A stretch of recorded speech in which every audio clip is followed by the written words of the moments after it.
Hello, I'm Jester Borris with I Want to Be a GM, and welcome to D&D Through the Ages Part 2, The Cleric. Be sure to like this video. To ensure that you don't miss any of our future videos, subscribe to the channel, and turn on notifications by clicking the bell icon. In the comments section, let us know some of your favorite times playing a cleric, or some of the times that a cleric in your party got himself in over his head. If you'd like to find the places where we hang out, be sure to check the social links in the video description. In particular, we've got a fairly active Discord, and so if you'd like to join the growing community of game masters over there, you can hop onto Discord and share your best tips, tricks, and stories. We'd love to have you. So join myself, Roy the Planescape Guy, Gwydion the Long-Winded, as we go through the ages with the Cleric in D&D.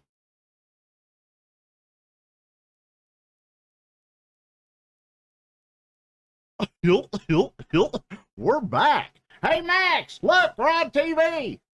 Yes, we are. I'm Jester Borris with I Want to Be a GM. I'm Gwydion the Long-Winded. I'm Troy, the Planescape Guy. Please get me out of here. Yes. So we're back with part 2 of D&D Through the Ages, The Cleric, 5th edition. So I'm in danger. appreciate you being here with us.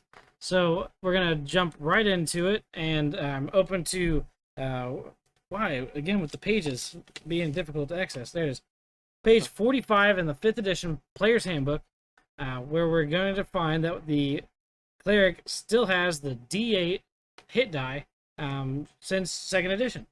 Yeah, for their hit points. Yeah, it's kind of unusual why they changed it or how they changed. Mm-hmm. Well, Why did they change it?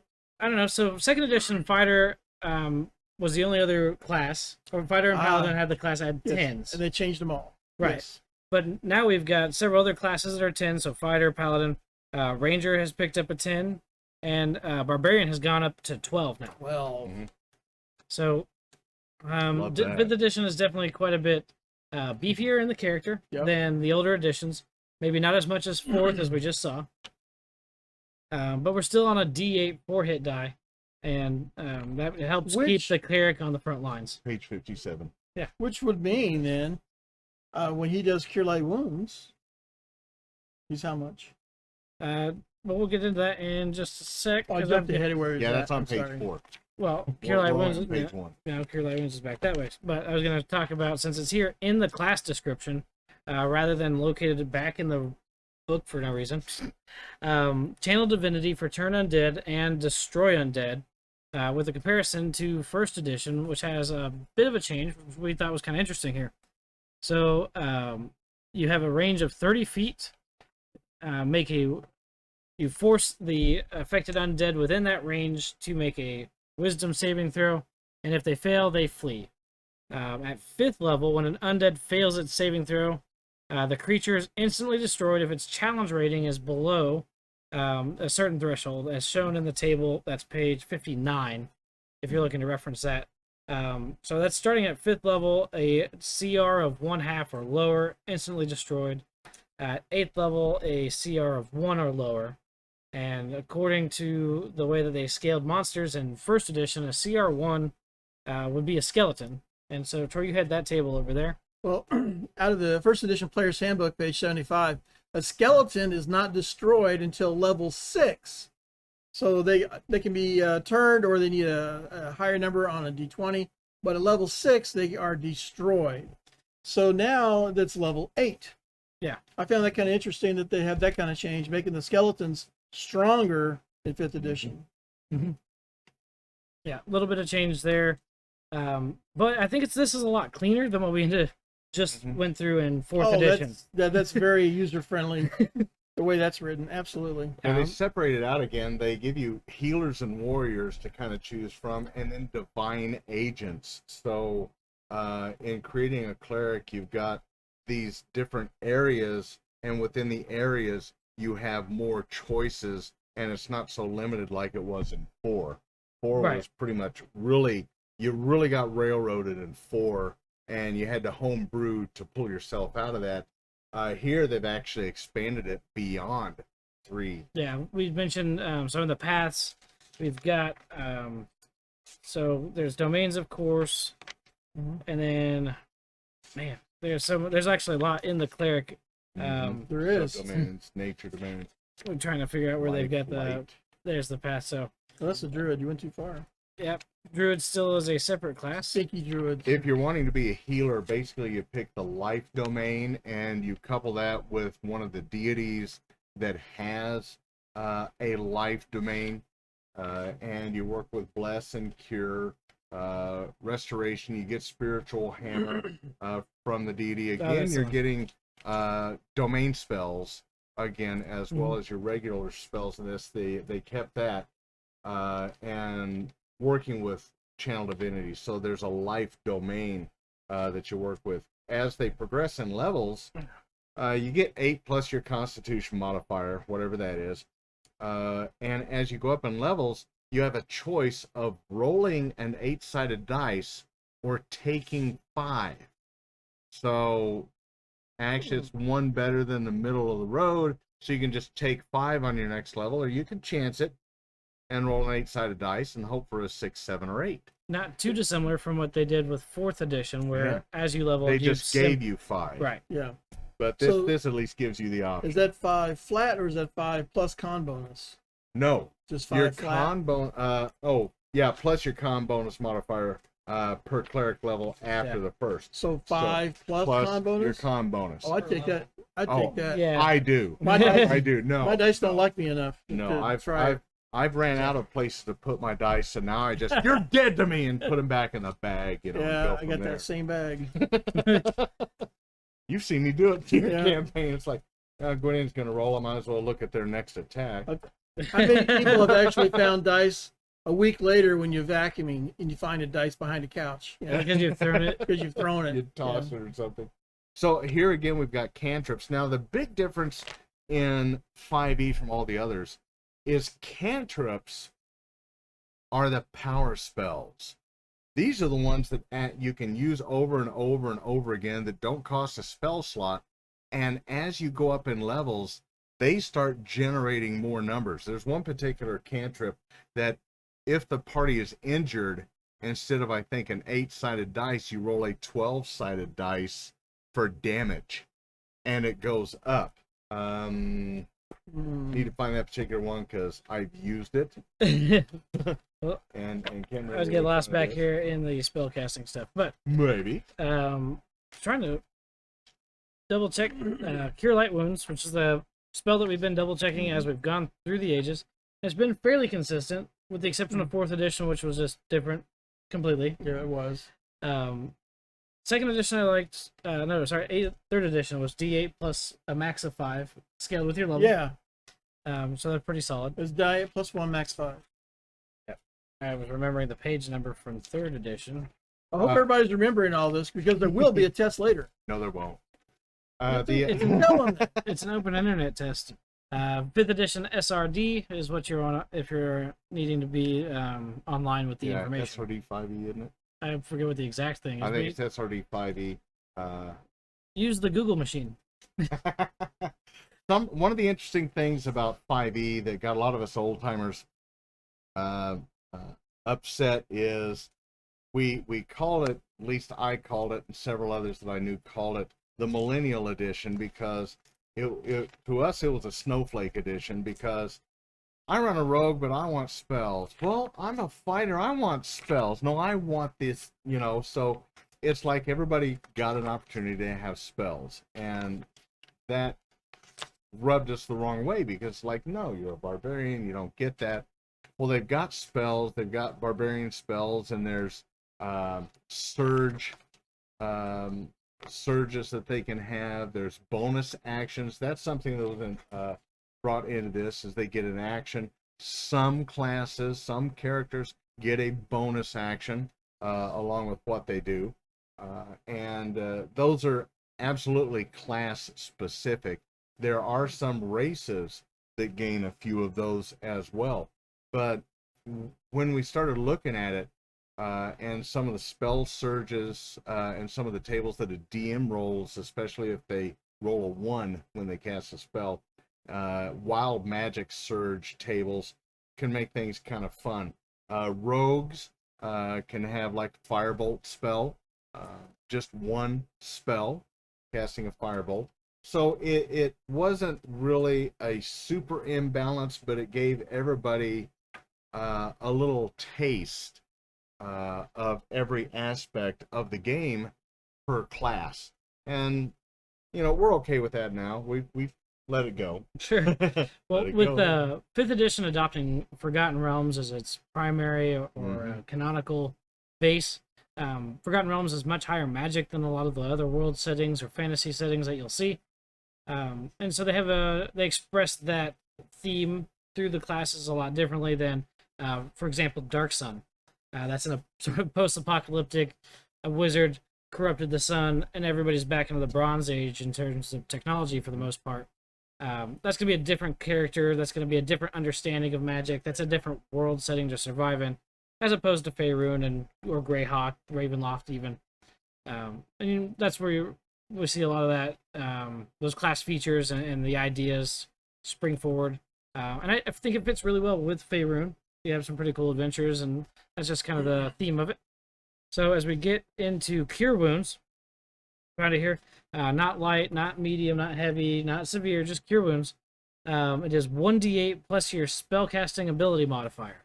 So Charisma or Wisdom. Well, Wisdom just on a cleric, yeah. right, but you can Bard can come in and grab some of this stuff. That's so true. Yep. depends on what your class, your specific class has as their spellcasting ability, and then the modifier adds onto your die roll. So at a 20, you get a +5, so that's a maxed out, but at that point, you're also probably a level 12 or higher character. Yeah. So 1d8 +5 is your maximum, as we saw in 3rd edition. Yeah, it's about the same. It's pretty close. It's about the same. Yeah, One of the things that's nice is clerics also are one of the few classes that have the ability to use a shield, improving their battlefield defense and keeping them on the front lines as one of the premier damage dealers, at least in any party that I've played, because I always want to go and crush something. We talked a little bit earlier about marching order in dungeons. Yep. Where you keep the cleric in the back. Well, if your cleric's in the back with a shield, that makes sure that the back is done up pretty nice. So you prevent ambushes. But whenever it comes time to fight those orcs or do whatever it is, it's going to be your fighter, your barbarian, and your cleric on the front, your wizards and archers in the back. Yep. One of the interesting things about equipment and pricing in 5th edition is when it comes to arms, armor, and items, they give it to you as common, uncommon, rare, very rare, legendary, and they put a number to it like 1 to 500 gold for a I think it's Dagger uncommon. of stabbing. An uncommon item. So instead of having everything with a specific number tied to it, they give a range.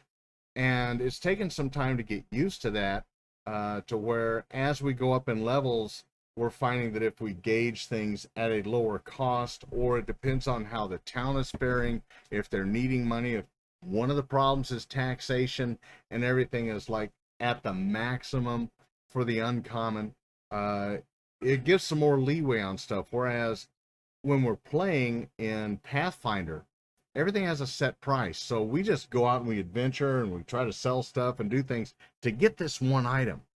Well, that may not be available. It also might not be at that price. And we might not have it as an option to us if it's rare and we're first level. It's just not an option for you to purchase. So they try and keep things a little more controlled with that. Things like adamantine. If you actually have adamantine armor, you can't be critical hit. No crits. If you got sure, that's a feature adamantine of the... chain. Yeah, that's part of their mechanics. That's just one of the changes. That'd be nice as a cleric, because you could definitely go forward, spread the faith, protect the weak. Yep. and not get critted. So one of the things that we don't see as much, we talked a little bit about before, was the shift in gameplay, higher level campaigns, where 1st and 2nd edition, back into the white box, would have you sort of retire around 8 to 10, build that fortress, Mm-hmm. and now start to develop, defenses, and you shift your focus away from the problems in the city. They got these guys up to 20th level. Yeah, and we're doing inspiration, but it doesn't talk ever about followers and things, not at least in the player's handbook. So that information's not put into the player's mind. There are resources available to DMs if you to shift your focus, and some variant things that happen in the Dungeon Master's Guide. So if you're running 5th edition, I'm sure you're probably familiar with that. But it's just a different flavor to the game. You see where the older editions didn't progress that far because maybe that story was done. But it also kind of gave you a good gauge of when you go to this fortress that's a border keep, the guard captain in charge, what level should he be? 8 to 10? And if you're the level 2 adventurers passing through, he needs you to go beat up some goblins because he's not going to go do it anymore. Which is a little different. So some of the high-level campaigns that are available that I think do a good job of telling those higher-level stories for the 5th edition. But it's just a different theme, a different focus on the characters. And it's well laid out. So as you go up here, destroying undead, your core mechanics are all there, with some expansions that you can find in the 5th edition Unearthed Arcana, Xanathar's Guide, and all the Volated monsters. So there's just a lot to it, but the cleric, as you've seen, has remained a frontline fighter from the white box all the way through 5th edition, picking up some much needed ability, but always being able to stand shoulder to shoulder with your fighters. And that's been pretty cool. I like that aspect when it comes to combat. I agree. Not just standing shoulder to shoulder, but toe to toe. Yeah. If you're playing a cleric out there and they're well armored for their level, you can go toe to toe with just about any bad guy. Especially with the shield. That makes a huge difference in any of the games, no matter how the mechanics are calculated. So, a mace cleric with a shield in scale or plate armor is a force to be reckoned with. Yep. So, Mr. Producer is flapping his arms wildly. You do have multi-classing in 5e, like you did some of the others. They kind of did away with it here and there, and others, they actually stacked, what they call stacked classing. You can do some multi-classing in 5e as well. They did. They pulled from a lot of the others and made this. Apparently there is a 5.5 coming out in 2023, from what I understand, which is the 50th. 24, the 50th anniversary. Yeah, so we're gonna have some new changes, some updates available. 5th edition, of course, is live and well. When it's come to your point on classing, I've never felt the need to multi-class a cleric. You fighter, then you go grab magic user, particularly in the older editions where you mix that. Now you can take Eldritch Knight as a subclass and use just stay fighter and pick up the Eldritch Knight benefits. It just depends on if you want to focus more fighting or more magic, how you're blending that character. But when it comes to your paladin and your cleric, I've never felt the need personally to do it, but there are some interesting combos that I've seen people put together that really kind of take this into a new direction. I've seen cleric rogue, but that is generally if you're playing one-on-one, and the dynamics change if there's just one GM and one player. Right, smaller party versus bigger party. Yeah, in the past, we would actually make cards and have an entire party of 4 or 5 people. We would run all of them. Right. In 5e, it may be simpler just to do a cleric rogue, to where they've got the best of both worlds, cleric rogue assassin, life domain and assassin, and take the advantages of both and work with them from there. The big emphasis in 5th is on the ability scores. The ability scores, you get your saving throws, and you get your pluses and minuses for everything. You have a long list of checks to make in 5e, and that's one of the things we were talking about earlier about with when you've got metagamers against actual game knowledge, player knowledge versus the character knowledge, and you roll a history check, you roll a survival check, you roll an intimidate. They have a big long list, and your ability scores directly modifies each and every one of those. It's not that you're putting skill points into them. Yeah, that's come out of It's already there. Yeah, that's how they did skills in third edition, but it's been modified and cleaned up so that the math isn't so egregious. Yeah. And it's been a good change. So definitely ability agree. scores have been really important since third. Taking a lot of the clutter from third and fourth out made ability scores that much more prominent in the way that the character comes together. When it comes to fighting, there's one of three ways that you fight. You have a disadvantage in the fight, so you roll 2 dice and take the lower number. Mm-hmm. It's straight up even, and you're both rolling dice, or you have an advantage. You roll 2 dice, take the better of the two.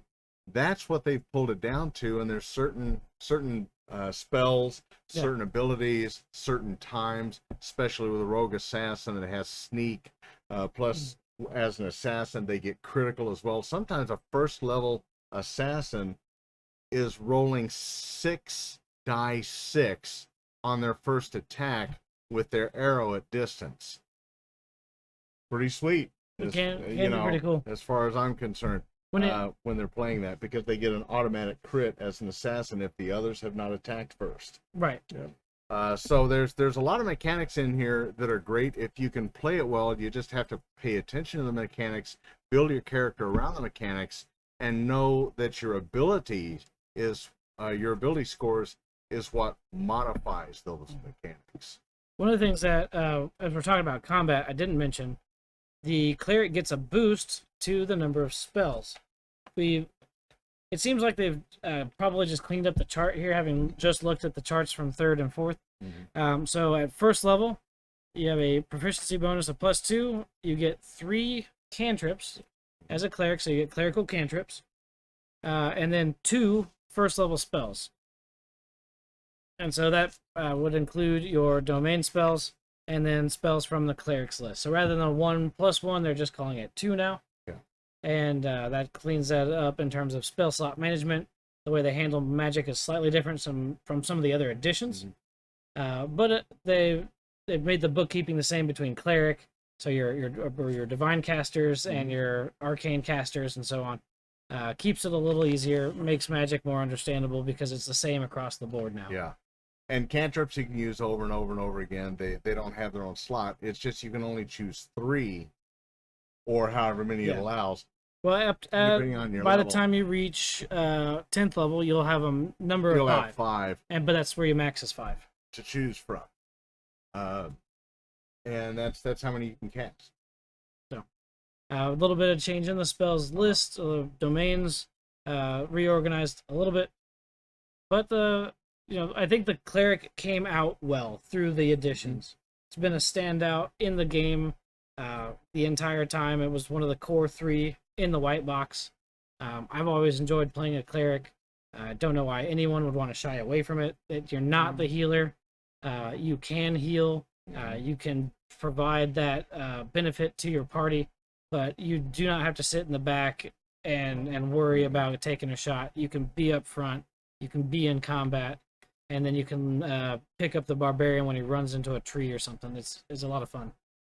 Anybody can be up front once. Well, the cleric can be there and stay there. The cleric can definitely stand there. He can stand toe to toe with just about any bad guy you put him in front of. When you consider the Knights Templar that we talked about as the sort of historical analog, I think they've done a good job at hitting that mark. Any one of those Knights, the Templars, the Hospitallers, none of them were any joke. No, they were not a joke. Mm-hmm. Didn't want one of them. So we've gone over the hit dice. We've gone over the hit points. Talked about alignments. What about alignments? Still the lawful to still the chaotic. Still the 9. Still classic 9. Yep. It hasn't changed. We talked about Cure Light Wounds. Yep. We've talked a little bit about the spells. The domains again haven't changed much. You've got deities, and that's where you choose your path. And depending on the path you choose, depends on the domain spells that you get. Once again. Weapons, armor, and combat. Yeah. Ka-cham. So a cleric well equipped can be quite the badass on the field. I want, if I were playing a wizard or playing some other class and somebody came with a cleric, that's a bonus because now I've got Absolutely. I don't need a fighter if I have a cleric. I don't need a barbarian. The fighter and barbarian can deal more damage in a combat turn for sure. Yep. But in terms of a tank that can provide benefit outside of that to the party, a cleric is my go-to. I like it. Door Slayer just doesn't sound right for a cleric, though. That's barbarian. No, well, when you pick up a door and then you hit the other guy with it till he stops twitching, Yeah. you know. But that's a half-orc Yeah, thing. it's not- That's a half-orc. The door. No. Well, yeah, I mean, it wasn't his way, and so technically he killed it, and then he used it Yeah. to... Anyway. And then he found out that a door is completely useful for any situation. And took out some leather and strapped it to his back. Nice. So, Dad, you've played for quite a while. I know you've played some clerics in your time. I have. You had some stories regarding some clerics that you had a good time with? Well, you just mentioned before about a cleric thief, and I had a cleric thief once. Okay. It was an elf to the god Loki, and he took that mischief thing for all it was worth. Everybody in the party knew him as a cleric, but he was the one picking the locks, saving the traps and everything, Right. and making it look like I was using magic from my god. And I didn't tell people that Loki was my god. Right. You just... Yeah. So Odin was my god as far as they were concerned. It was really Loki, which they're okay with too because that's his son, and Loki's like, this is funny. So he wound up. I would ask for 10% when we would divvy up treasure. I would ask for 10% tithe because my god helped us on this quest. Right. And then because I was a thief, I had already stole that much from the party. So I was getting double tithing. So Nice. Loki was really happy with me. We have a current cleric in 5e in our game that we play, and at one of the gaming stores, and she is exactly like that, and she does it beautifully. And whenever it comes time to go ahead and purchase items, she will be with everyone, and then when everybody's satisfied and leaves, she hangs back or goes back in and gets her other stuff. And sometimes she pays for it, sometimes she doesn't. But yeah, that's, to me, that's a proper thief. Somebody that goes in and will disarm a trap and then unlock it, reach in, grab an item or two, and pocket, and then close it and relock it and go, okay, guys, disarmed. Somebody want to open it, or do you want me to unlock it? I think it's locked. I think it's locked. I think it's locked I may because have just like locked so, it. yeah. I was stealing stuff from the party and from places we were going, and not just things at random. I would go, that would be beautiful on an altar to Loki, and I know just the church for that. So I was stealing specific items with specific intent, and I mean, you can do all kinds of stuff when you're chaotic neutral. My Yeah. very first my very first cleric in ODD was lawful good, and was out, and he was protecting, and he was doing everything he could to help the party survive. We had come across a treasure trove of stuff, and while people were picking up gold and items, this, that, and the other, I was picking up magic items, and if it shocked me, I didn't touch it. Again, after taking the 1d10 of electrical damage from it being a different alignment. Yeah. So I had a bundle of wands that I had picked up, and I'm like, I can probably use these, somebody else can. Back in the day, thieves in advanced D&D. Oh, yeah, you had a chance to use object. Yeah. Or use magical device. Yeah, and also we went with that. So I had all of these, but this was in the very first D&D, so I had these, and we got cornered by a whole cave of orcs with trolls, and I said, I got this, guys. Can you get out? Can you dig out? And we're like, we don't know. Well, they started digging. I ran out in the middle of everybody and got everybody around me. I was laying out verbal abuse to everyone, and took the wands and broke all of them across my knee. Oh, man. Now, when you break a wand, the remaining Fireball! All of the Yeah, charges go off at the they same go off time. same time, and you can roll a dice for what the dice is, or you can just say the max, and so on. And I said, I do this. Now, the DM at the time looked at me and said, no, you don't. And I went, yeah, I do. And he goes, no, you don't. Because he, in his mind, I didn't understand this. I was new to this. In his mind, he's like, there's a way out of this. You guys just haven't figured it out yet, or it's gonna progress and so on like this. And I'm like, no, I did this. And he goes, okay, and just threw the pencil, and so I break it. He grabs the box of dice, just a box of dice, and he rolls it out there, and he said, well, that's the damage you take. He said, and half of that's the damage they take. Anybody bring an extra character? Yeah, we all got one here. So Roll all dice within 30 feet for damage. exactly. Nice. Yeah, Exactly. you don't break some. So I didn't take the hint. So if you've got a game master out there that says, "Is that really what you do?" Take the hint. Yeah, take the hint. Take the hint. Do something and go. No.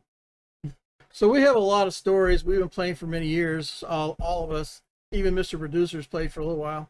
So we could go on literally for hours telling you stories about different things that we've done. Stupid. We would like to hear from you, though. Yeah. So in either the comments or text us, email us somehow on I Want to Be a GM, Facebook, Twitch, Discord, and YouTube. Let us know some of your fun stories. We'd love to hear from you. This is Troy, the Planescape guy, and that's not. That's not. You guys are killing me today. I'm Jester Borris with I Want to Be a GM. I appreciate you guys being here today. Definitely hit us up. We're just trying to build a community, help people make the transition behind the screen, better their games, share, and just improve everyone so we can all have fun. Yeah. I'll let him sign off here. Thanks for playing, and hopefully we'll see you again. All right, again, that's I Want to Be a GM, Facebook, Twitch, YouTube, and Discord. Thank you. Appreciate you.